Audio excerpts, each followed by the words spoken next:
Mic check.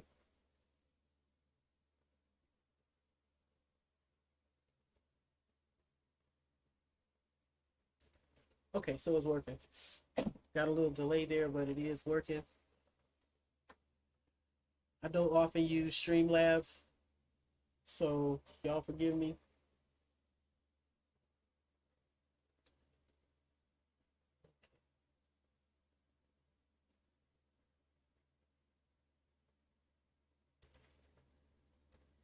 So there is something else that I want to do here real quick while I'm waiting for people to come in.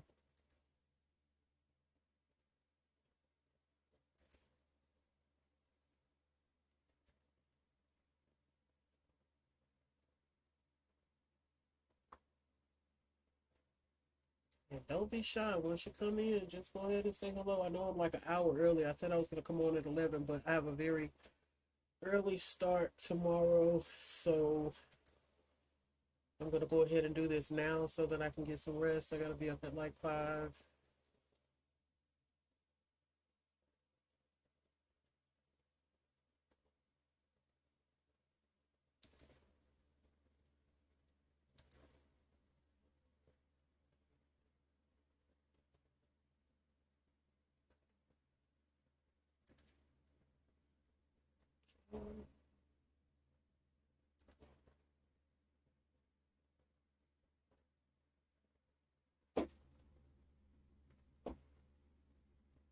Hey, Ron, how you doing?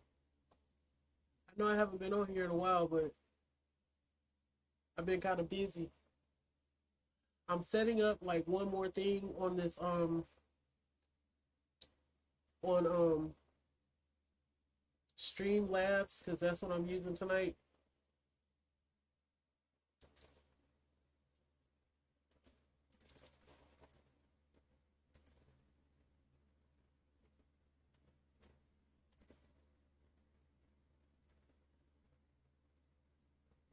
And I think it should be showing now. If not, but yeah, I saw a few cases um that I've been kind of looking at, just some interesting stuff that I wanted to kind of bring out, and we can keep an eye on. Some of them are watchers cases to keep watch on, and some of them are just interesting cases that I came across.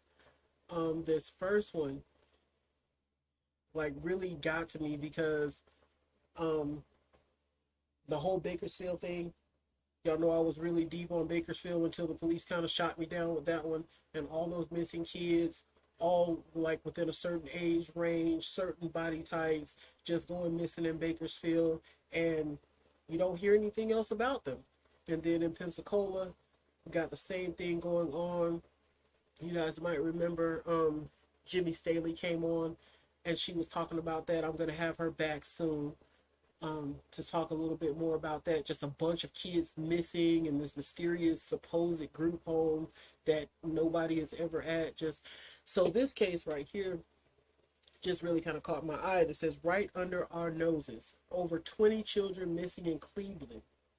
They all vanished in the same month. And I can't see the chat, guys. Oh yeah, you said. Well, I can kind of see it. Let me see. Let me put this over here. That way I can see the chat. You said the FBI does you the same way.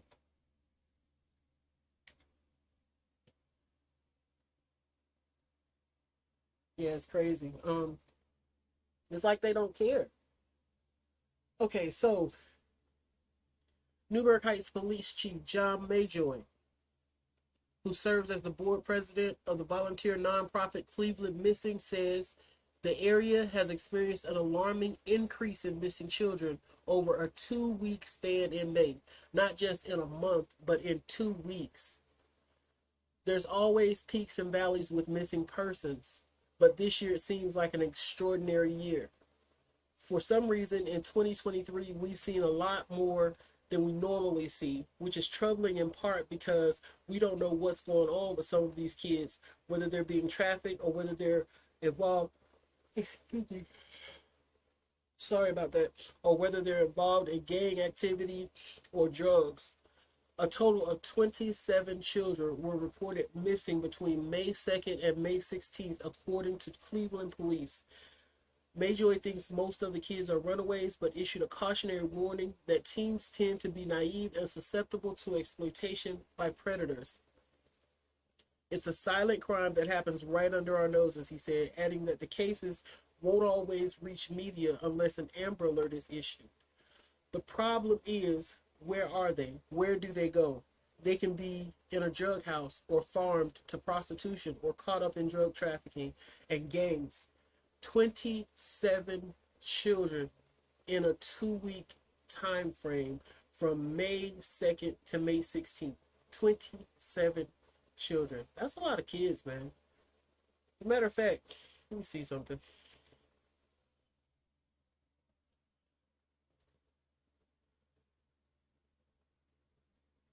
Let me see something here. 27 children in 14 days.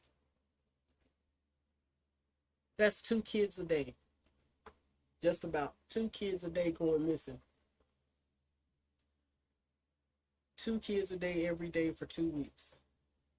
Says anyone with information on any of the missing children should call the Cleveland police at 216-623-7697. That's 216-623-7697. Or email helpfindthemissing at city.cleveland.oh.us. Okay, so let's watch this little video here and see what they're talking about. Startling story out of the Cleveland area. Almost 30 children were reported missing. Oh, no. For more on what's happening there in Northeast Ohio with this story, we're going to be joined right now by Newburgh, Ohio Police Is it echoing? Chief and President of the nonprofit called Cleveland Missing, and that's John LaJoy, and he joins us now. Chief LaJoy, thanks for being with us here to discuss this story. We came across it today. We wanted to bring you on. I think a lot of viewers want to know essentially what is happening. How many children have been reported missing in just the first few weeks of May there in the Cleveland area? So we had a total of 27 reported in 2 weeks, and so, which is an unusually high number. But I think one of the key things is that we don't want to raise public alarm that the kids are being randomly abducted off the streets or something like that. Some of these might be runaways. There's no evidence of any abductions at this point. We'd have had an Amber Alert or an endangered alert or some other type of alert. So, but rather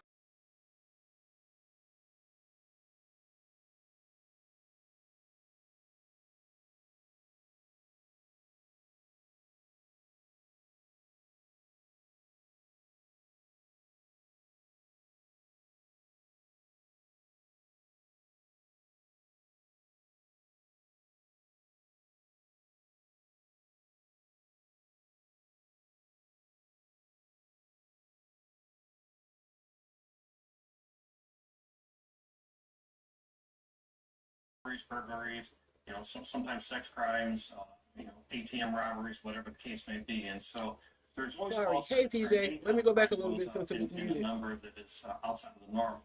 But all the same, I've not seen this before, but it doesn't necessarily mean that it's something that we need to really raise a red flag about. I mean, we see spikes in robberies, burglaries, sometimes sex crimes, ATM robberies, whatever the case may be. And so there's always cause for concern anytime a crime goes up in a number that is outside of the norm. But all the same, again, I think the key here is to just bring awareness to this because, these kids, they're young, they're naive, they're subject to predators. There's a lot of wolves in sheep's clothing out there. They may want to take advantage of them. If they're runaways, they generally don't have an identification with them. It's hard for them to get a job. They're going to have to resort to other means to feed themselves or put a roof over their head. And so people would like to take advantage of that. And next thing you know, they don't even realize that they're becoming victims of crime themselves. Yeah, and then to your point, you're alluding to the fact that this is not part of a very well-coordinated criminal enterprise that kind of swept up all of these juveniles here. But do you have any leads? Do you have any evidence to put forth there that these missing children could be swept up into, like you said, some other criminal enterprises? Or do you have any tips that they might be found soon? Have you been in touch with some of their family members? What's going on here? So we have gotten calls from some family members at Cleveland Missing, and not an unusually higher number than what we normally get, maybe just a few here and there. But again, there's no real tips that are coming in that indicate that there's some sort of criminal enterprise or something else out there. Really hard to say what exactly is causing this uptick in this. I also wanted to ask as well, since this initial report was put out, have any of them been found since? There are several that have been found, which is a good thing. But of course, when there's also a couple that have been reported missing since the original report came out. And so, as you see on your screen there's one of the things that should be brought to the public's attention, and that is where you see photo not available. Unfortunately, we see this all too often, and we need to make sure the parents have current photos of their children. And if you never need them, that's fine. But it's really hard to chase down somebody's name when you're looking at just the name, rather than if you can put a face within the name or something like that. And another key here that we want to bring out is that the public is our biggest asset. And so we really need people to, if they see something, to say something. If something doesn't look right, then they should say something. If they see a young child that just doesn't seem like they fit in as to where they're at the moment, or they're being pushed away, or they look like they're under the influence of narcotics or alcohol or something like that, they really need to call law enforcement, have law enforcement check it out, because all it takes is that one tip to bring a kid home safe.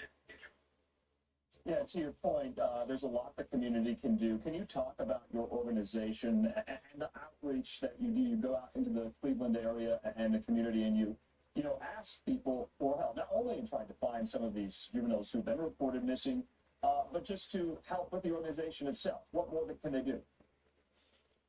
So we are a 501c3 nonprofit organization, and we were founded by Gina DeJesus, who was one of the survivors of the Cleveland kidnappings, where she was held against her will for nearly 2 Now that's somebody you never hear about anymore, is Gina DeJesus. And I know I kind of jumped on that one, but you guys remember there was Amanda Berry, Gina DeJesus, and Michelle Knight, who were held captive for years by Castro. His last name was Castro. I can't remember what his first name was though. Was it Detroit? And so one day she was able to escape, and there was a guy across the street that helped her, and it was like a big thing because Amanda Berry had been missing for so long. And so Amanda Berry went on, she's an activist now. She does a lot of public speaking. Gina DeJesus, I guess she's kind of doing stuff, but more in the background. And Michelle Knight, she didn't want anything to do with any type of public life after that. She made a few appearances, but then after that, she just kind of, went on to live her life. And what I've heard is that she's actually married now. And so if that's true, that is awesome and amazing, especially after everything that she went through. So I just wanted to jump in and say that real quick. So back to the video. 10 years from the age of 14 to 23. And then her cousin, Sylvia Cologne, who was the spokesperson for the family during her years of captivity. And so they formed this organization several years ago. And basically what we do is we go and we help families of missing, who have missing persons.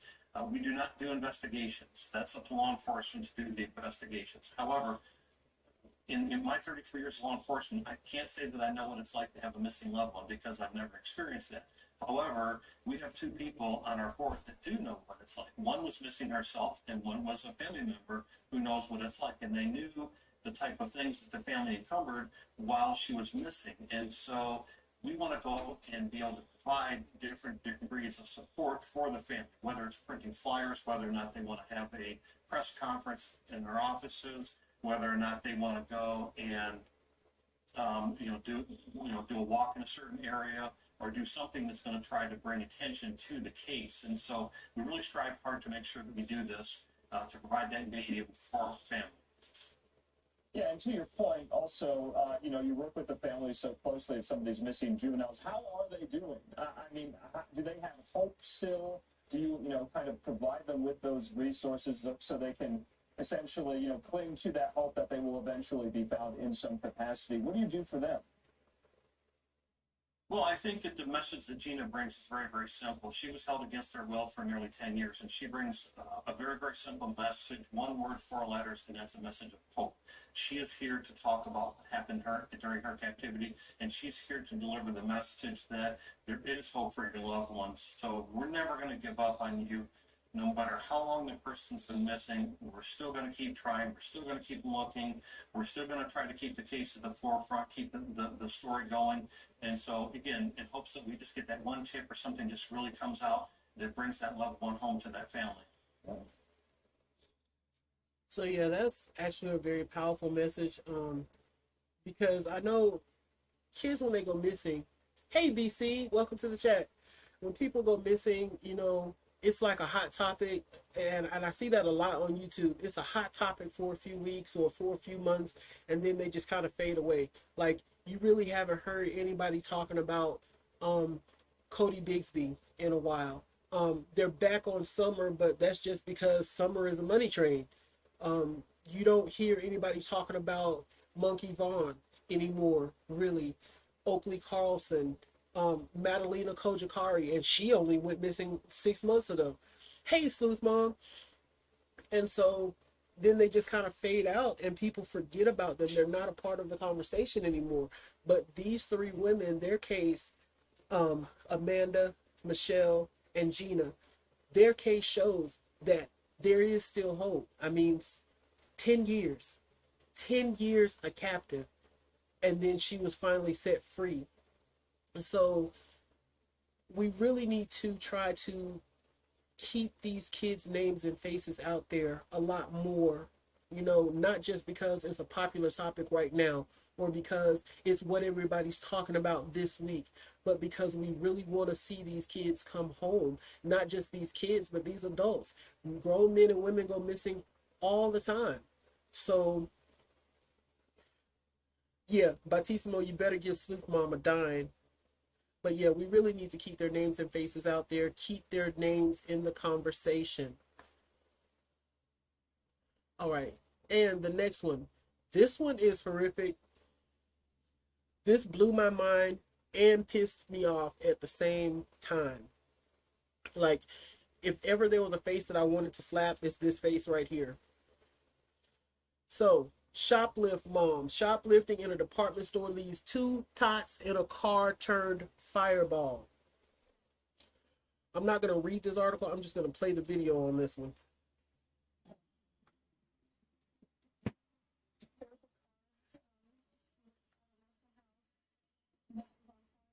In the parking lot at Dillard's, and there were 2 kids and a mom.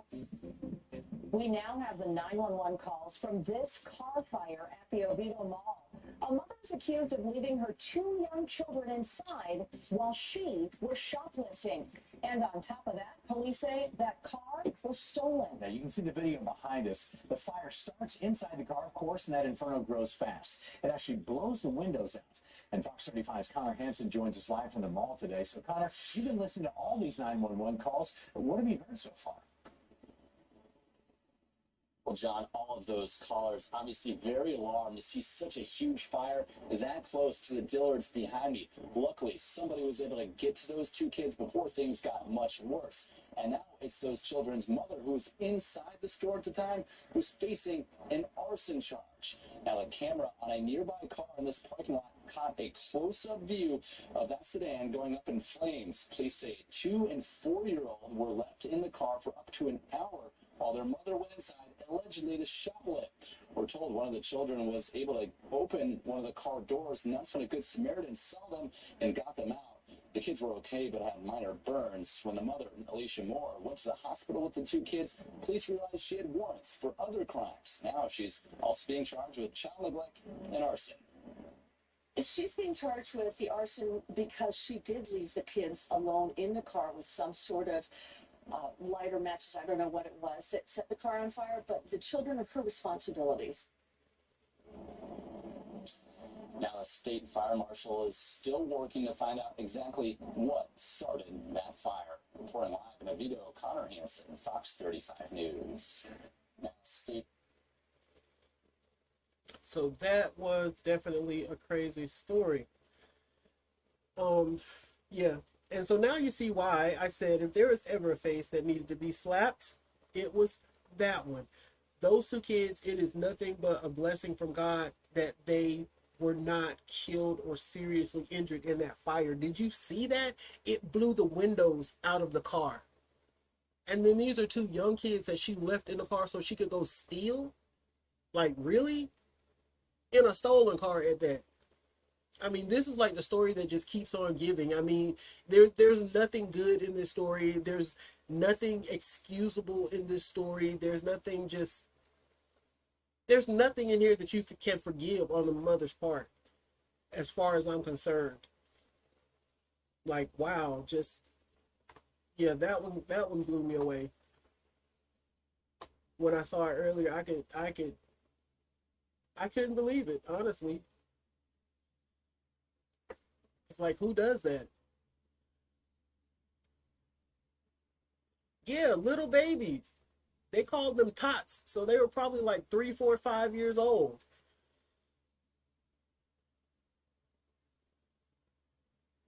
It's crazy, man. People do the stupidest things. Now, this one, we've already covered this story, but I just wanted to kind of refresh everybody's mind about it because this is a story that I want to follow. I think I need to reload this page.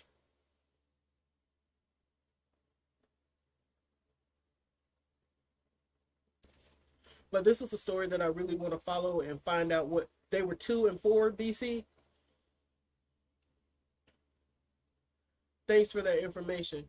But yeah, this is a story that I want to follow because of just, it's unbelievable. This is the two-year-old twins who were locked in a room. Now, let's talk about Alice Spring. And who were fed Cheerios and ground beef under the door. So they weren't even opening the door to feed them. So you know they weren't opening the door to change their diapers, bathe them, make sure they were okay, not injured, in good health, safe, happy, socialized. Yeah, what the F? I believe this video is about that. If it's not, then we'll just read the article. Because what is going on there is an absolute disgrace. Peter Dutton was there with Jacinta Price, and we're going to play you 2 clips now to just show how disgusting the left are in this country, how disgusting the ABC are when they turn on people who are there in Alice Springs to do. Okay, that's some political mumbo jumbo, and we don't do politics. So, a mother and father are among 3 people arrested on child abuse charges after 2-year-old twins were found padlocked in a room inside their apartment. Padlocked in a room. Michael and Lily Gillenwater and Brian Casto, described as Lily's quote-unquote boyfriend, were arrested earlier this week in West Virginia after a raid on their home in Ripley. Jackson County Sheriff Ross Mellinger said the 2-year-old twins were allegedly kept trapped in a room, fed ground beef and Cheerios under the door, and given medication to make them sleep as part of the alleged abuse. Now, the medication part, that's new on me, and that's really disturbing because who knows what they were giving them, and if they were locked behind a door and being given this stuff under the door, how do you know which kid is taking it? What if one kid takes too much? How do you know they're taking it right then? What if they're playing with it like it's marbles or something, and then one day they decide to eat 3 or 4 or 5 of them? This is ridiculous, man. I don't understand why people have children when they know that they're either not capable of taking care of them or they don't want to take care of them. And I have to agree with AFC Podcast on one thing that he says, that he is absolutely right.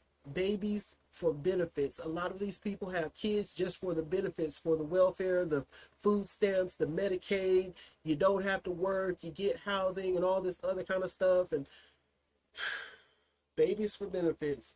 And I love, and y'all, I don't usually like plug a whole lot of people, but AFC Podcast, if you really want to hear somebody get down on these horrible, rotten, awful parents and really put them on blast for the stupid and cruel and inhumane stuff that they do, AFC Podcast is where you want to be, because he faithfully presents cases of kids, and he faithfully presents facts, 100% facts, coupled with his opinion. And most of the time, I agree with his opinion of the parents or guardians or whatever in the case. The Daily Mail reports Sheriff Millinger said one of the twins had, quote, lost consciousness, unquote, and was on death's door when he was found. The boy was dehydrated and suffering from renal failure. He is currently in stable condition, but will have a lot of hurdles to clear medically to see whether or not he's going to survive or not. Sheriff Millinger did not say what alerted the police to the home in Ripley, about 65 kilometers north of West Virginia's capital, Charleston. Police removed the twins and another young girl from the apartment as part of the raid. I wonder if the other girl was also kept locked in that room or in another room, or if she was free to move about. Because, you know, a lot of times we talked before about the Cinderella phenomenon, where in a family one child will be the focus of the abuse and all the other children will be well taken care of, but then there's that one child that just gets really dogged out, abused, starved, beaten, treated just any kind of way. And maybe in this case it was Cinderella complex but focused on the twins. Who knows? I'm sure more details are going to come out about this. All right. The sick child was rushed to a hospital in Charleston, then flown to another hospital in Morgantown, about 200 kilometers northeast. Police will allege the twins were kept in a padlocked room for 6 weeks at a time, wearing just nappies, diapers, and Sheriff Millinger described the room as very soiled. It's just amazing to me animals like this still exist. The Daily Mail reports Lily Gillenwater lived in the basement of the apartment with Brian Casto, while Michael Gillenwater lived upstairs. It's just amazing to me that animals like this still exist, where becoming a parent is a burden and living in such a nasty environment. I think it's fair to say the average barnyard animal would probably provide better care and nurturing than what these kids were afforded through the 3 adults living in this home. And he's absolutely right. Every time you see an incident like this, it really puts a lot of things in perspective, not only from law enforcement standpoint, but from a parental standpoint. Lily and Michael Gillenwater have both been charged with 2 counts of child neglect, risking injury or death, and child neglect resulting in injury. Brian Casto is charged with 1 count of child abuse resulting in injury and 1 count of child abuse with risk of injury. All 3 were held in custody on remand with bonds of $150,000, which is exactly where they need to be. So this is Michael and Lily Gillenwater with the twins. Let's see if they got a picture in here of the other person. Here's all 3 of them.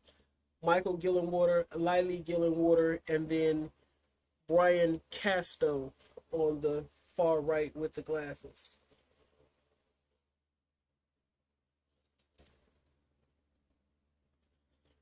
We got a couple of more stories, guys, and then I'm going to hang it up for the night so that I can get some rest.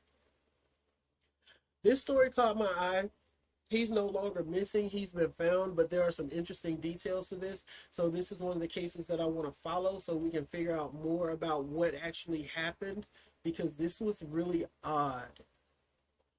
Police have found a missing Texas father 10 days after he seemed to vanish into thin air, kicking off a desperate search that attracted followers across the country.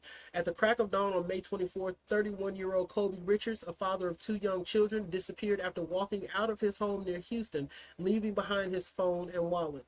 His disappearance sparked a frantic search by local authorities and volunteers that attracted thousands of followers. On Thursday, the Montgomery County Sheriff's Department announced they had found Richards alive in the woodlands, walking near an intersection surrounded by golf courses, shopping centers, and sprawling residential developments. He had wandered less than 3 miles from his house.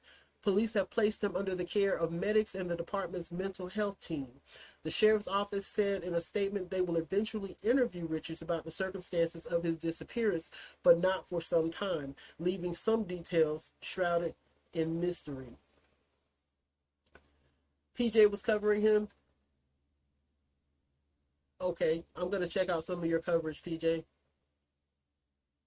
Richards' wife, Callie Richards, reported her husband missing. Matter of fact, PJ, if you want to drop the link to a couple of your videos about this, please do. Richards' wife, Callie Richards, reported her husband missing on May 26th. Fox News stated that she became concerned after he rolled out of bed, left their bedroom, and never returned to prepare for work. She soon investigated the backyard and found the rear gate left open with no trace of her husband. He walked into the woods behind our house and didn't come back, Callie Richards posted at the time. An early search by police turned up only Richards' water bottle, abandoned on a trail behind their home. A post to the Help Us Find Kobe Richards Facebook page, which is run by Richards' family, said he is recuperating in the hospital. He is in good hands with the medical team and are hoping for a full recovery, the post said. We cannot thank everyone enough for the efforts searching for him, as well as the Sheriff's Department, Mokosar, Gulfstar, and each and every person who showed up to search for him, whether in person or online. An earlier post from the family said they were overjoyed that Richards had been recovered safely. So that's crazy. You just wake up, get out of the bed, walk out the house, and just disappear into the woods. Thanks, PJ. I'm definitely going to check that video out. That one, yeah, I want to follow this one because I really want to see what turns out with this. Like, what made him do that? Why did he just wake up and walk off into the woods, or what?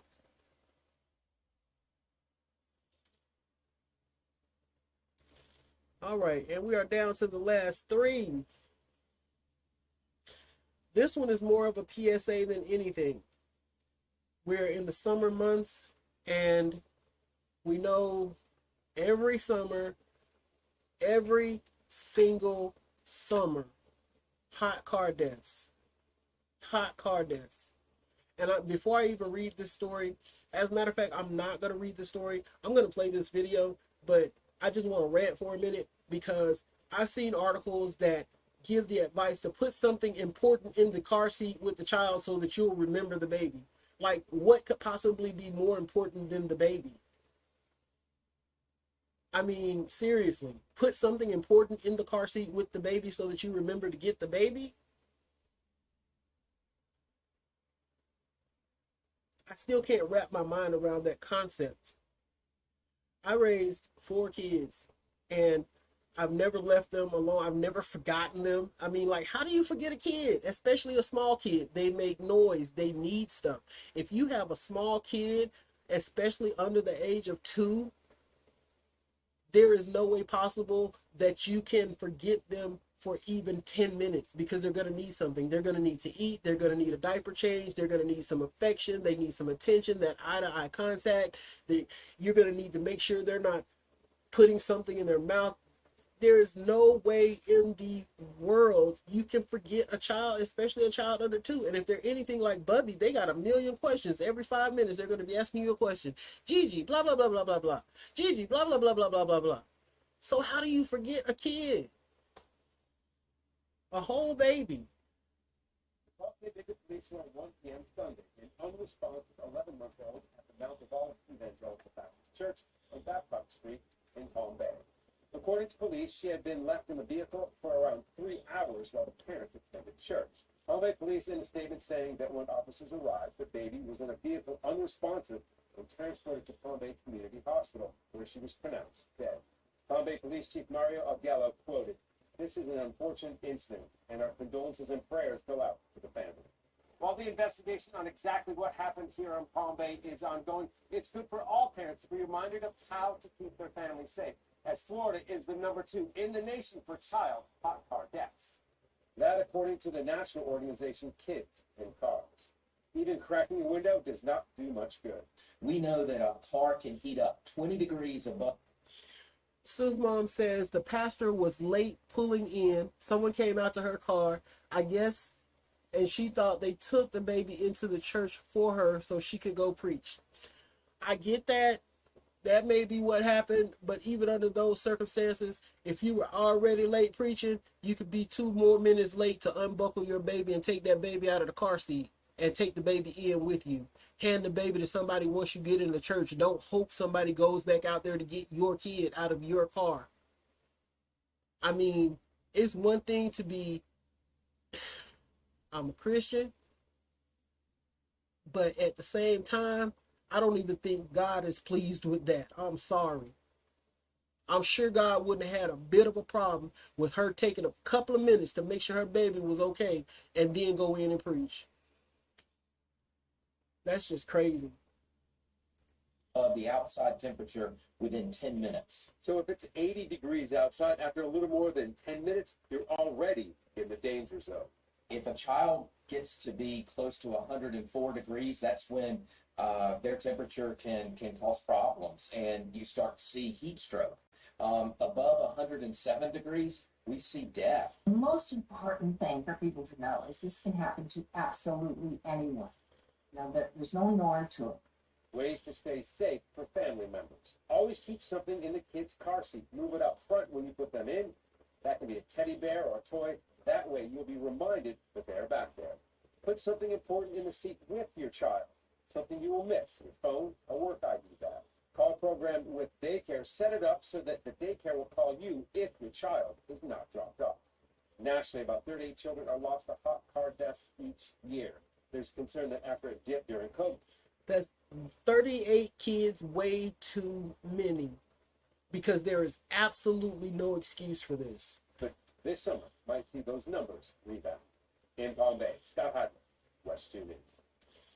Okay, so you remember we had the guy a couple of years ago who said that, y'all ignore that link right there. I'm going to update it with the new one, but I haven't really used Batissimo in a while, so I got to go in there and tweak him with the new store info.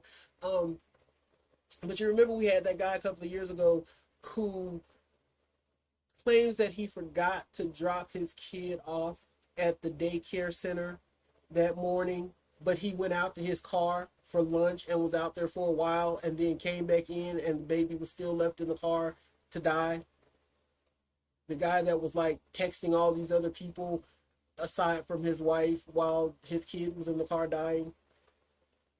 And so I just don't get it. I really don't get this whole put something important in the car with the baby. What can possibly, the sexting one. What can possibly be more important than the baby? How do you forget a kid?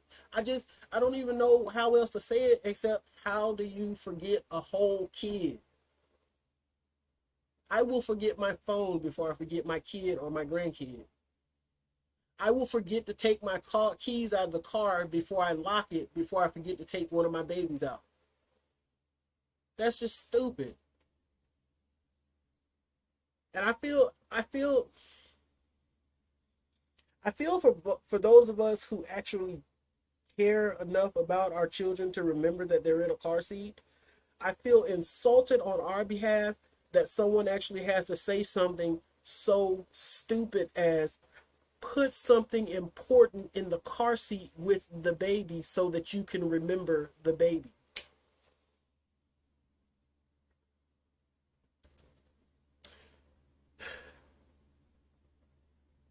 Last two.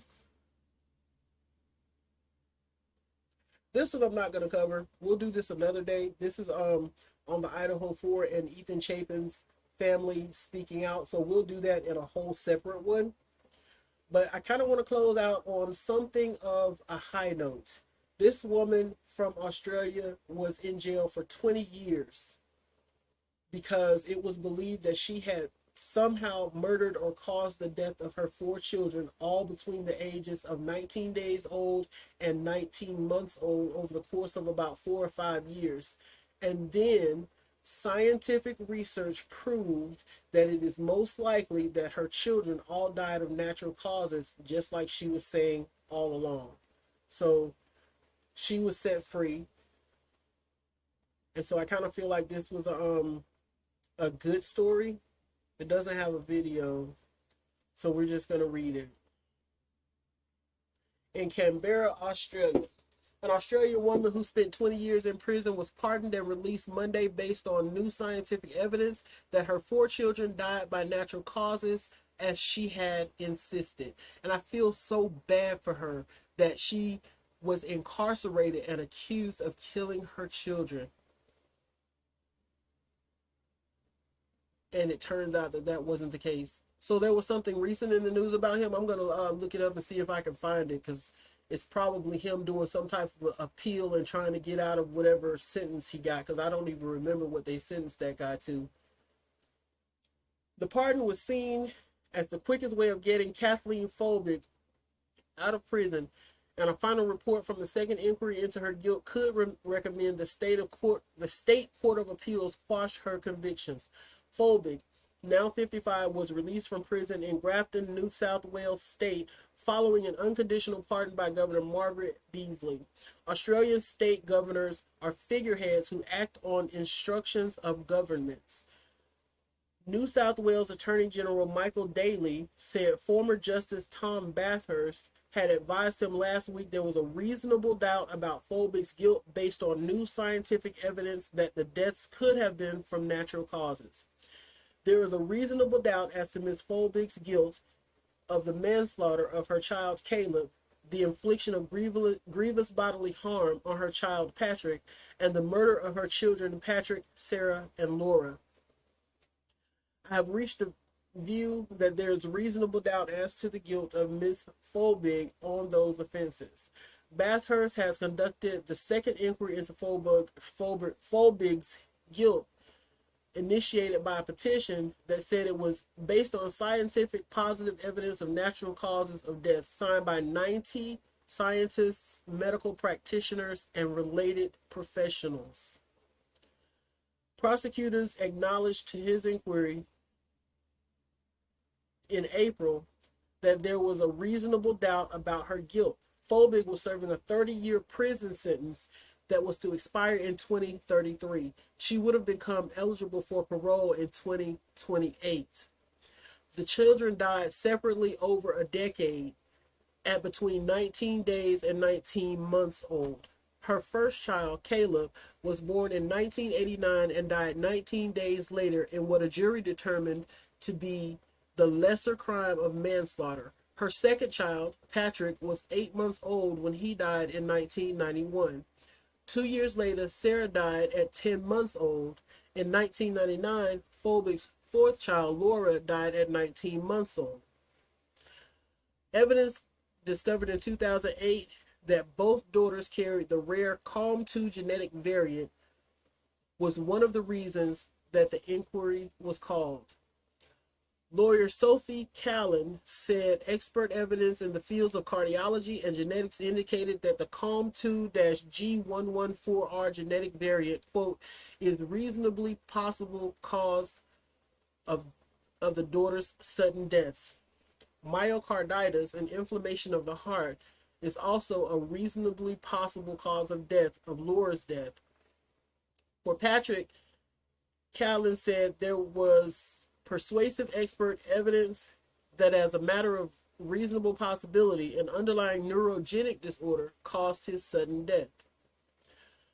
The scientific evidence created doubt that Folbig killed the three children and undermined the argument that in Caleb's case, that four child deaths were an improbable coincidence.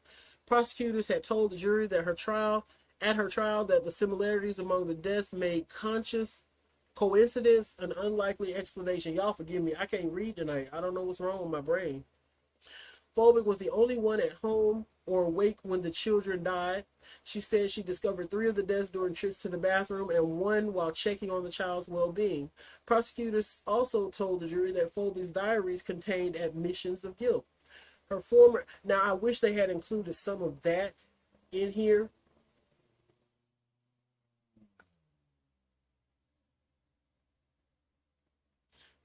I wish they had included some of her diary entries in here so that we could get more of an idea of why they were trying to make it seem like admissions of guilt. Her former husband, Craig Folbick, said in submissions to the inquiry that the implausibility that 4 children in one family would die of natural causes before the age of 2 was compelling grounds to continue treating the diary entries as admissions of his former wife's guilt. But Callen said psychologists and psychiatrists gave evidence that it would be, quote, unreliable to interpret the entries this way. Folbick had been suffering a major depressive disorder and maternal grief when she made the entries. So that kind of ends us on a high note, because it really seems that this woman was falsely accused of killing her children and spent 20 years in prison because of that. And science proved in at least 3 of the cases that it is most likely that they died from some natural causes, some neurogenic disorder, or some rare genetic disorder. So that's it for tonight. Guys, I'm committing to 1 night a week. So I guess I will see you guys again next Tuesday night. Love y'all and see you next time. You know what? That's a good question. I wonder if she would be able to sue for being kept there so long. I'm not sure what this is that's showing on the screen. I guess this is the overlay from Batissimo that they keep screaming at me about. Your account is out of compliance. All right, guys, I'm out of here for real this time. I will see y'all next time. Thanks for joining me. You know, I always love it when you guys are here with me, and I will be here more often. Good night.